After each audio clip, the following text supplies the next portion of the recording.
menjadi Kristen tidak punya denominasi karena kecewa dengan gereja, karena gereja menjadi hamba uang dan banyak perzinahan. Salam jumpa lagi bersama saya dalam Kristen Menjawab.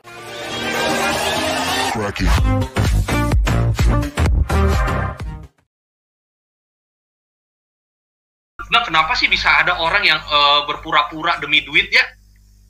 Di gereja aja mereka yang begitu, berikanlah persembahan.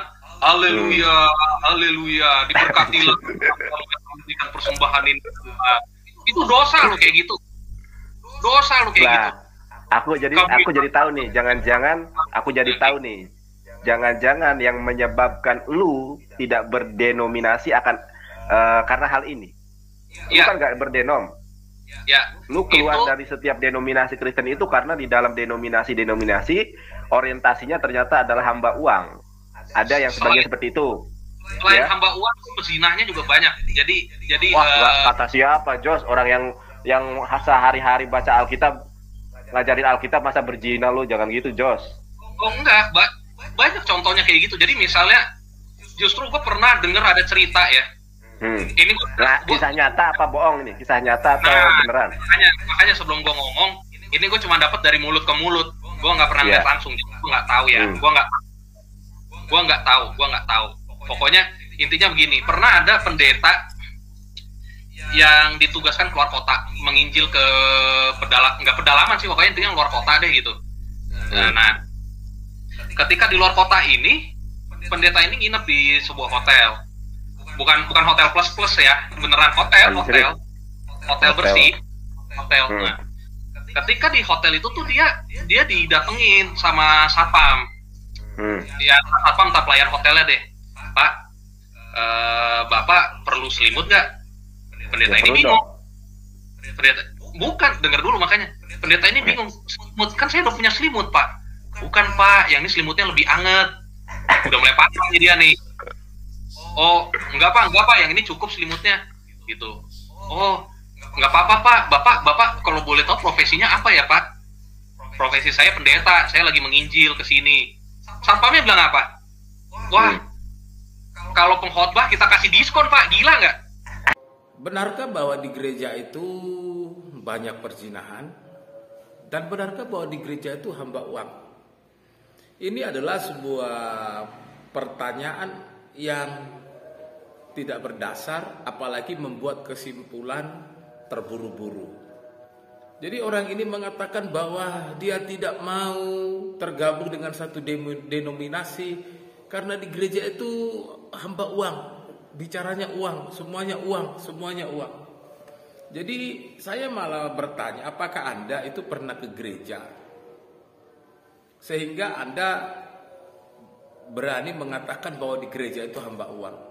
Saya mau beritahu kepada Anda bahwa memang orang datang ke gereja itu salah satunya adalah memberikan persembahan. Persembahan itu adalah sebagai tanda ucapan syukur atas kebaikan Tuhan, cinta kasih Tuhan. Karena itu, ketika orang memberi persembahan itu prinsipnya itu memberi kepada Tuhan, bukan kepada manusia. Dan persembahan itu akan dikelola oleh gereja. Jadi memang di gereja itu ada uang, bahkan terkadang banyak uang, tapi terkadang juga tidak banyak. Tetapi Anda harus tahu bahwa dari semua uang yang masuk ke gereja itu sudah ada pos-posnya. Ada untuk kegiatan, untuk pelayanan, bahkan termasuk mensupport biaya hidup hamba Tuhannya. Jadi kalau Anda mengatakan di gereja itu banyak hamba uang, saya mau bertanya, itu di gereja mana? Dan apakah Anda bisa membuktikannya? Lalu ketika juga Anda mengatakan bahwa di gereja itu banyak perzinahan, saya itu malah heran. Apalagi narasi yang Anda bangun itu adalah kata orang. Jadi itu adalah narasi yang tidak bertanggung jawab. Jadi kalau orang mau memberikan sebuah pernyataan itu harusnya disertai dengan bukti-bukti, bukan membangun sebuah narasi. Kan begitu. Kalau dilihat dari model-model seperti ini, memang lebih bagus Anda tidak usah datang di gereja. Karena datang di gereja juga pasti nggak ada manfaatnya bagi diri Anda, apalagi untuk gereja. Orang yang mau datang ke gereja itu adalah orang yang betul-betul rindu akan Tuhan. Orang yang mau datang ke gereja itu adalah orang yang sungguh-sungguh mau datang beribadah. Orang datang ke gereja itu tidak dipenuhi dengan pikiran-pikiran curiga. Orang datang ke gereja itu tidak dipenuhi dengan pikiran-pikiran yang selalu menganggap di gereja itu ada perjinahan, selalu menganggap di gereja itu ada banyak segala sesuatunya itu urusannya dengan uang. Anda keliru di situ.